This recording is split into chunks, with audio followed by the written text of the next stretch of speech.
In this episode, I'm interviewing dancer, Miss South Pacific Continent's 2017 and mental health advocate Brooke Murray.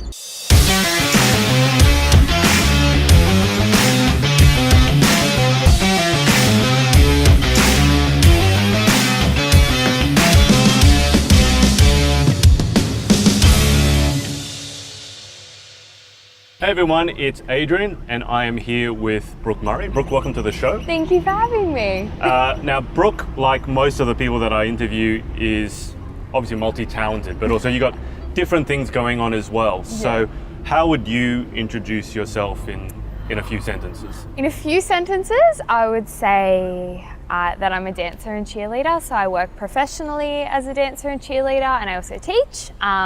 I'm a pageant girl, so I do pageants regularly and currently hold the title of Miss South Pacific Continent for 2017. And I'd also say that I'm a passionate advocate of working within my community and working for mental health awareness. Let's start with the pageant side of it. Yeah. And I always ask anyone who's competing in pageants why they do it. Because what I found is, for most of them, the vast majority, at least the ones I interview, the pageants are never really just about the pageants. It's a step towards a larger goal. So tell us about pageants and what draws you to them. So I got into pageants by accident.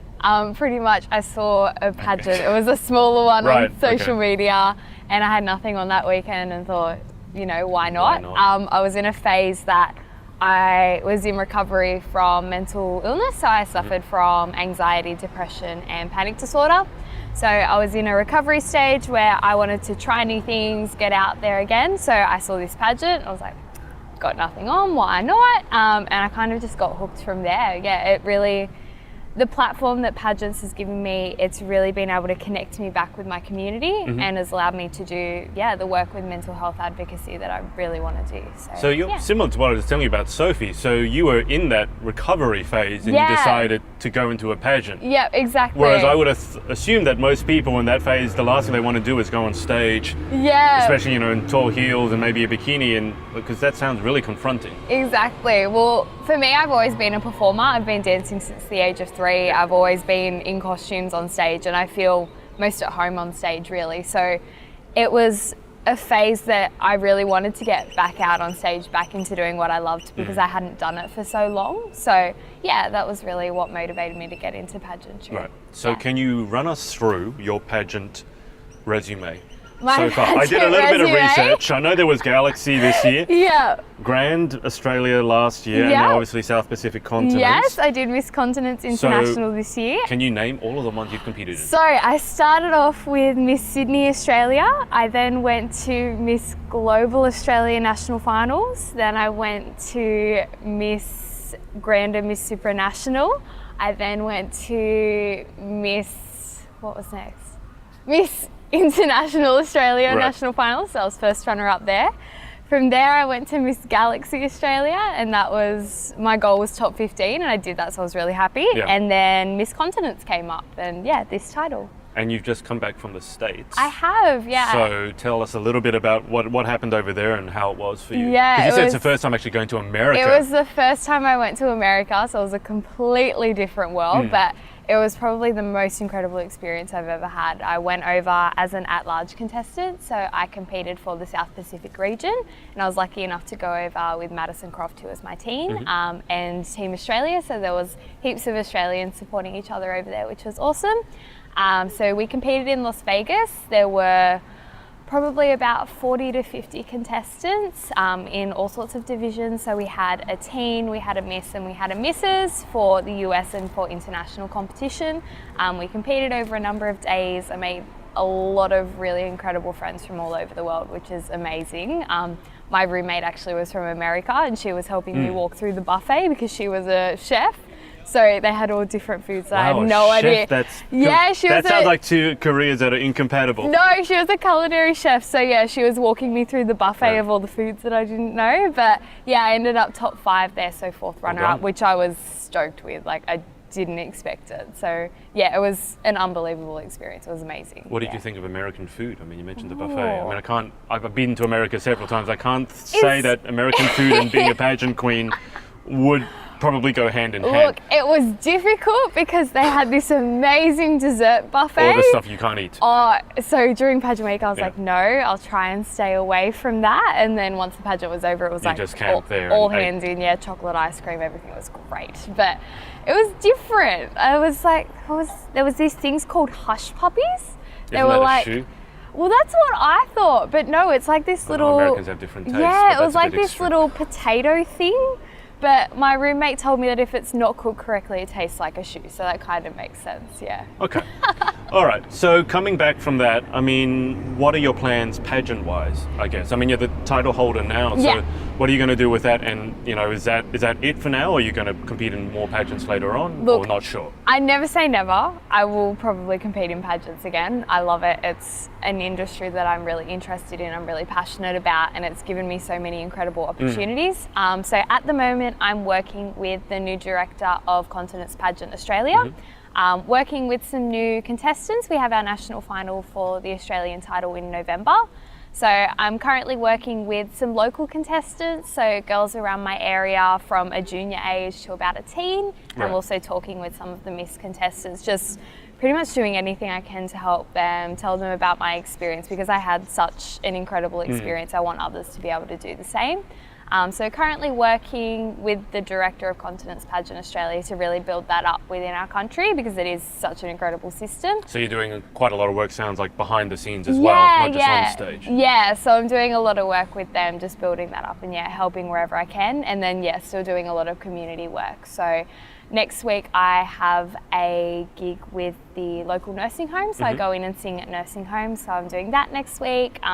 Still trying to do a lot of volunteering. So I'm going to be volunteering in a couple of months at our local Relay for Life, and just doing events like that, because that's really the whole reason I got into pageantry. Let's just expand on that a bit, because there are still a lot of people who would see pageants as a net negative in terms of, you know, being disempowering and all that sort of thing. So when someone says that to you, I mean, what's your response to that? If they're open to it, if they're not just someone who wants to have a go at you, right? But they're actually genuinely, I thought it was disempowering. Yeah. What would you say to them? Look, that is a common response that I have had. And my response is, really, pageants have been the most life-changing thing in my life. I'm still young, I'm 19, but really pageants have been the motivating factor for me coming out of mental illness, to really reconnect with my community, to make an incredible support network. I have so many amazing people behind me now, which I wouldn't have had without pageants, from all over Australia and from all over the world. Pageants have really empowered me. They've given me so much inspiration from others and through myself, really challenging myself and finding out, you know, what I'm capable of. In a million years, I never would have thought I would have been on an international stage competing in swimwear and big national costumes, and, you know, talking with judges from all across the world about mental health advocacy and what I've done. And it's really, pageantry has been the most incredible experience that I have had in my entire life. What aspect to you is the most empowering part? Because I know some people say it's the interviews. Some people say it's the people you meet or the places you go. And then there's obviously the fact that it's just sometimes uncomfortable and you're challenging yourself. What's been the most empowering aspect for you? For me, it's been meeting the other contestants. I've met so many incredible women with such empowering, inspiring stories. You know, these women are coming from domestic violence situations. They're coming from mental health illnesses like myself. And just to see what they've done in their communities and really connect and network with each other on what we're achieving within our communities, it is so empowering and inspiring to see these women out doing what they're really passionate about and really achieving amazing things. So if you were to describe maybe who you were before, I mean, you said you're only 19, but who you were before you entered the pageant system, how is that person different to the person sitting in front of me now? I think I'm a lot more confident now.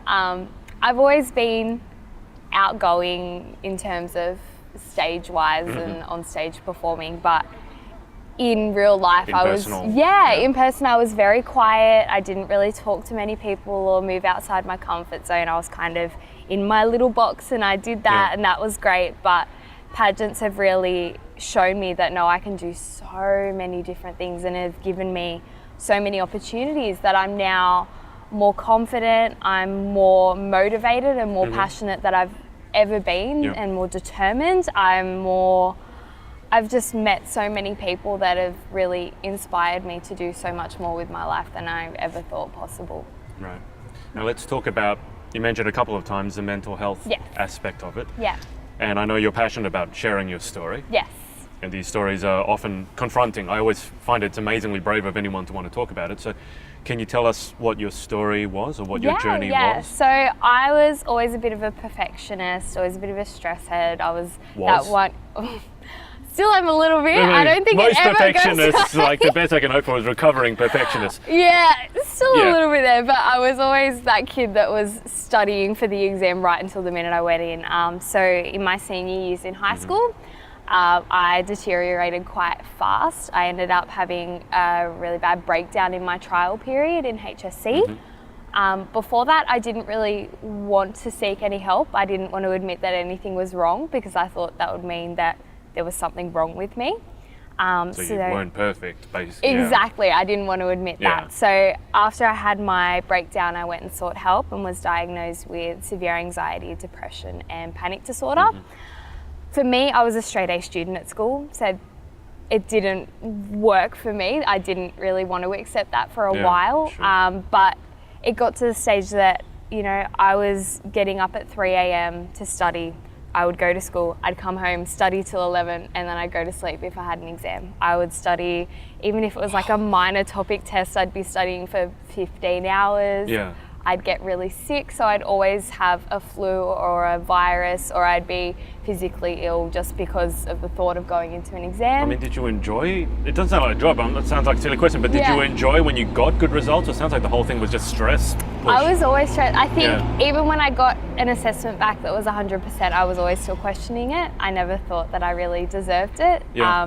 And it got to the stage that I was having panic attacks going to certain areas of my house where I studied, just because I didn't want to face that. Wow. I wasn't enjoying going to school. I wasn't really talking to my friends about it or teachers, and I was always very close with my teachers. So after that, I sought help, thanks to my parents, who are amazing. I love them to bits. But I've been really blessed with getting help with an incredible team of doctors. I have really amazing friends around me and family that were extremely supportive, and started the healing process. So it took a while.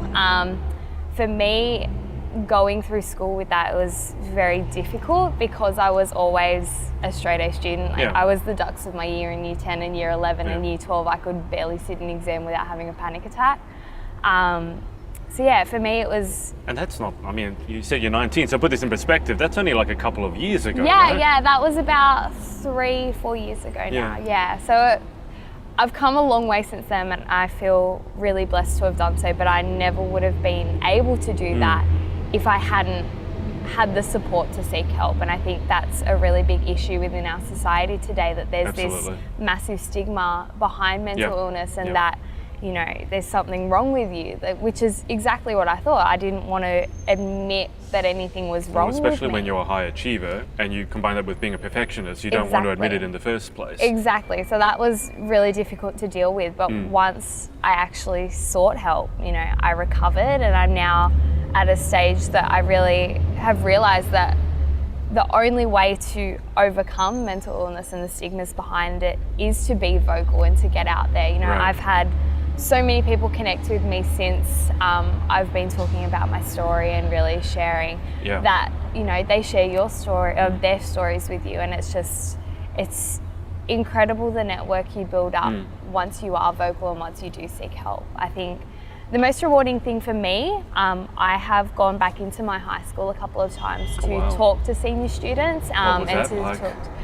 It was difficult to start with. I mean, I imagine that if you're actually seeing the place where you had a breakdown, that's got to be a pretty confronting time. Yeah, I actually do go back to my high school quite a lot now. I do volunteer with them and their performing arts network, but I have been back. I've spoken with the Year 12 group, which was actually the Year 12 group after me. So most of them knew me. Right, okay, yeah. And I've also been back to speak with the Gifted and Talented group, which is a program that I was also a part of, and just really telling my story, because during high school I wasn't vocal about it. I didn't really say anything because everyone just thought I was this straight A student perfectionist doing Yeah. all of these dance groups and musicals and debating, and I was just handling it when I really wasn't. So especially my teachers, because I did have that really close relationship with them, having them stand there and me telling my story and actually seeing their reaction of what was going on, it was... Did they have any idea? Because I mean, I've spoken to a few people, similar position to you, such as Alicia, and because you're competing in pageants or because you're such a high achiever, people never could believe that anything was wrong in your life. No. So what was the reaction like from the teachers? Given that you were close to them and they were obviously seeing you like day in, day out, did they go, oh my God? Or did they go, I sort of thought something was up? Some of my teachers did know. I had a couple where I couldn't avoid having a panic attack if I had to sit an assessment. Aside from the class, I would be having panic attacks. So some of the teachers did know, and they were extremely supportive. But there were other ones that were quite shocked. Yeah, it's just that surprise of actually having a student there that suffers it, because we all hear stories about it and we all do the talks and we look at the resources from mental health associations like Beyond Blue, but to have it actually sitting in front of you and have a person that you're connected with is really different, to listening to stories. In person. I mean, you talked about the importance of getting help, and I completely agree. I just want to know, if it's possible, the first steps in terms of when you went from not wanting to admit that you needed help to getting that help, because I feel once people are on the path to recovery, we probably got them safe. But where we lose people is in the step between where they don't want to admit it and then seeking that first help, especially if the first help you don't know where to go. Exactly. And maybe you have a bad first experience with help, because not every counsellor is brilliant. So what were those steps that you took from, okay, I actually do need help, to getting that first bit of help? For me, it was after my breakdown. I remember sitting in my lounge room with my parents and just being an absolute wreck, just sitting there. And my parents just going, well, what can we do? Like, what are we meant to do with this situation? So you didn't hide it from your parents? No, I tried for a while. I did try to kind of just tone it back, but it just got to that stage that it was all too much. I vividly remember sitting in my lounge room that night, and I had a test the next day and I just could not move. I was stuck on that lounge, just having a panic attack, and my parents just going, well, what can we do? And it was at that stage I was kind of like, you know what? Not everything is okay right now. I can't physically keep doing this to myself, because I was just constantly sick. I was losing weight. I wasn't enjoying the things that I used to enjoy. Like I've always been a dancer, and I didn't enjoy dancing anymore. I can't imagine anything harder to do than dancing when you're depressed, because dancing to me is an expression of what you're feeling inside. So I just didn't have that passion behind me anymore. So it was at that stage I was kind of like, you know what? I'm not okay right now. I'm not enjoying things. I'm not communicating the way that I used to, and I just don't feel right, and I can't keep doing it. So for me, the step in between was absolutely my parents and my friends. So without them, I don't know whether I would have sought help. Well, you said that you love your parents, and I guess that's probably the foundational thing, is that you had a really close, a really close relationship with your parents. I feel that if people don't have that, and they maybe isolated themselves from their friends as well, then it's very dangerous. It is, and I've spoken to people where that's the situation, and it's, I'm incredibly blessed with the situation that I had, and I did have that support behind me. But I think there's always someone out there that is going to listen. There's always someone that wants to help, and it's taking that step within yourself and going, you know what, I'm not okay. Whether that is going to a site such as Beyond Blue or the Black Dog and actually talking online with someone, you can do it anonymously. But for me, one of the most important things that I've learnt through advocating for mental health is there is always someone out there that wants to listen to you. So if the first person doesn't work out, don't give up. Exactly. There is always going to be someone there that cares about you and that wants to listen to your story and help you out. So that's really important to me. Absolutely. Yeah. Okay. What about the dancing and the cheerleading? Yes. We've left that part to last, but that's actually your occupation. It is. So yeah. how did the dancing start? How does that relate to the cheerleading? I can't imagine what cheerleading is like. It's like you have to be permanently perky. Yeah, We're pretty talking about much. depression and having to be permanently Exactly. perky. That sounds like it would be challenging. Yeah, So, well, that's something that not a lot of people think when I talk about my story with mental health. They don't really associate it with me because I'm always very bubbly now and I'm always very positive about everything. So it's a massive change for me. Yeah. But yeah, I've been a dancer as long as I can remember. I think I was dancing around to High Five in the lounge room and the Wiggles, and I just drove my parents crazy. So old school classics. The Wiggles, exactly, they're the good ones. So they put me into dance, and I've never really looked back. I've been dancing for so long. I do all sorts of styles. So I do jazz, tap, ballet, hip hop, contemporary. I do ballroom and Latin. I do all-star cheerleading and football cheerleading as well as basketball cheerleading. What's the differences between because you mentioned them as separately, so I have no idea when it comes. I've never been a cheerleader, obviously. Yeah. What are the different styles when it comes to cheerleading?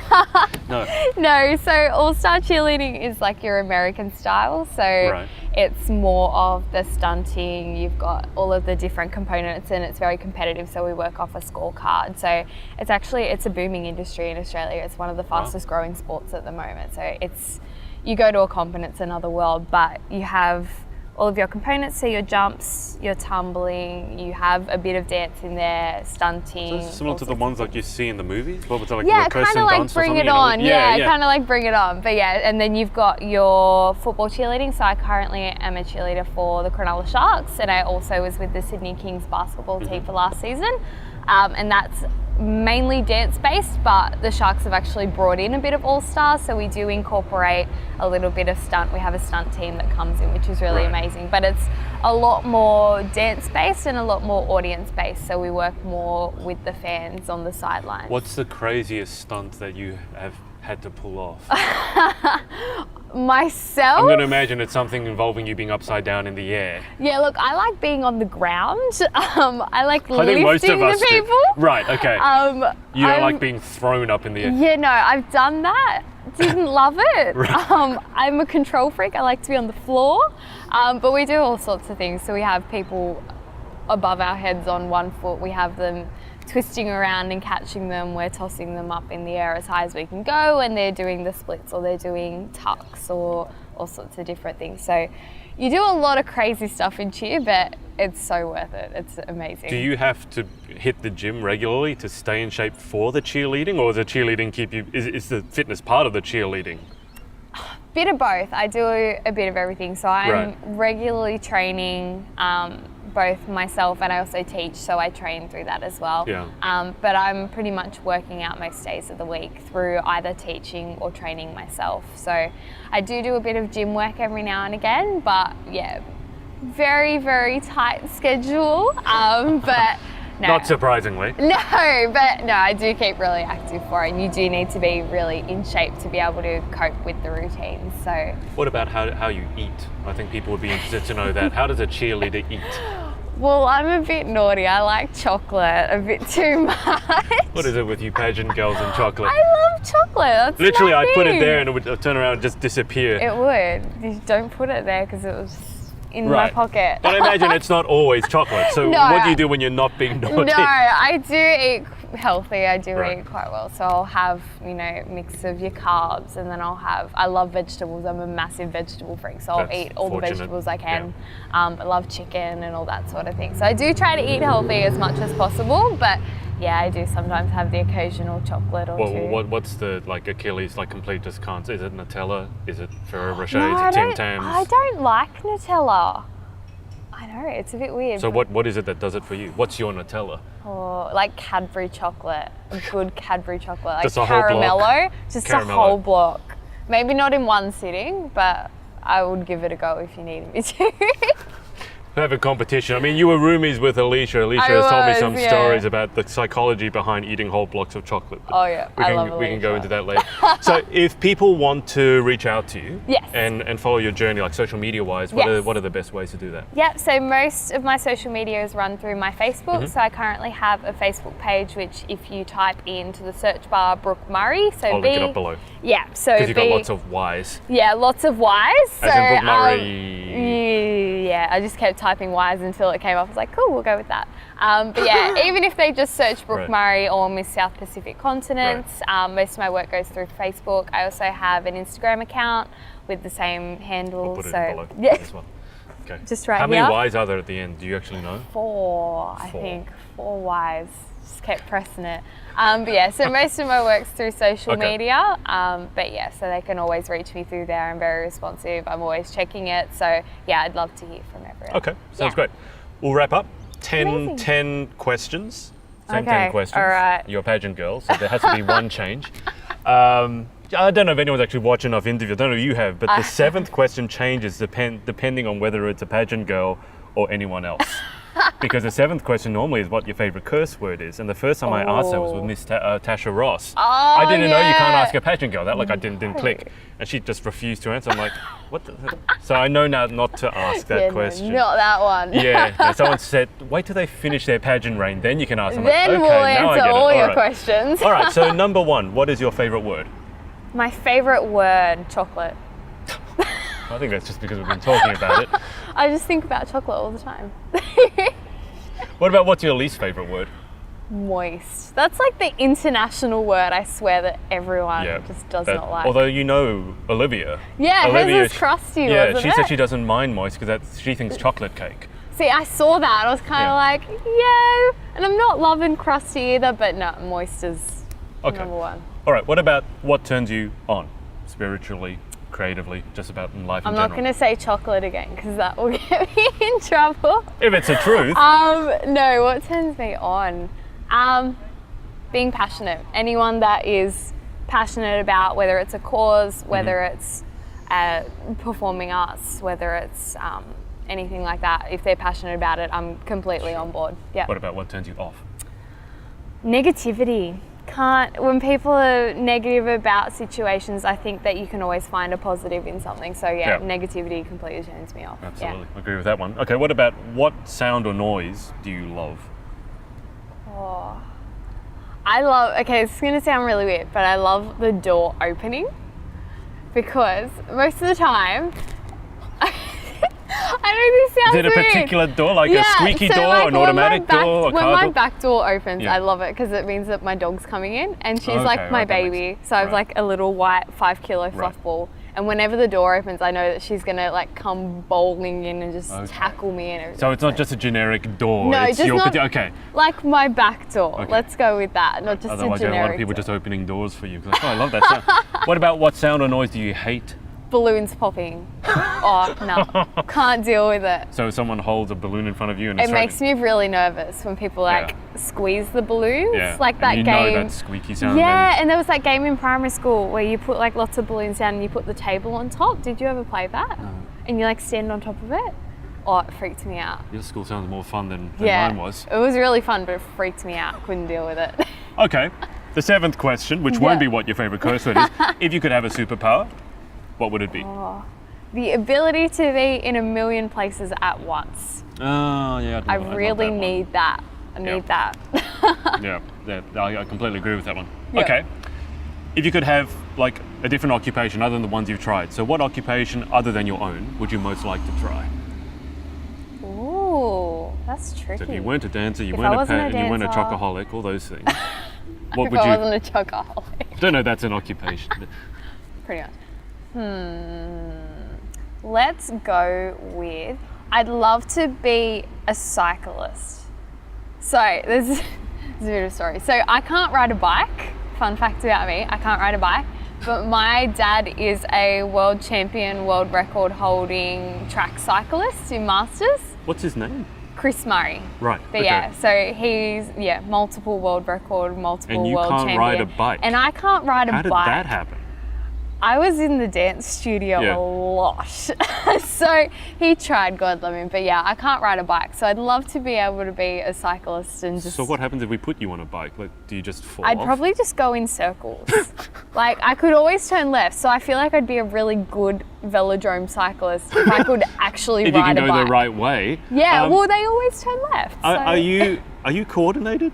I am coordinated. So you're not yeah. clumsy? No, I'm not Okay, clumsy. all right. Yeah. Because I've worked with some dancers and they're really coordinated one way, but then in another way they completely... Anyway. No, I'm pretty good. I'm Okay. pretty good, yeah. That's an interesting one. Okay. What occupation other than your own would you definitely not like to ever attempt? Those people that go really high on the buildings. The window cleaners? Yeah, I wouldn't want to do that.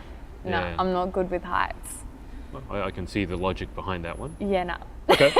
Last question. If God exists, Yeah. what would you like to hear him or her say when you arrive at the pearly gates? There's chocolate here. Oh God forbid if you don't have chocolate in heaven. Oh, yeah, that's not going to be good. All right. Well, thank you so much for your time. Thank you for having me. And we'll speak to you soon. Bye-bye.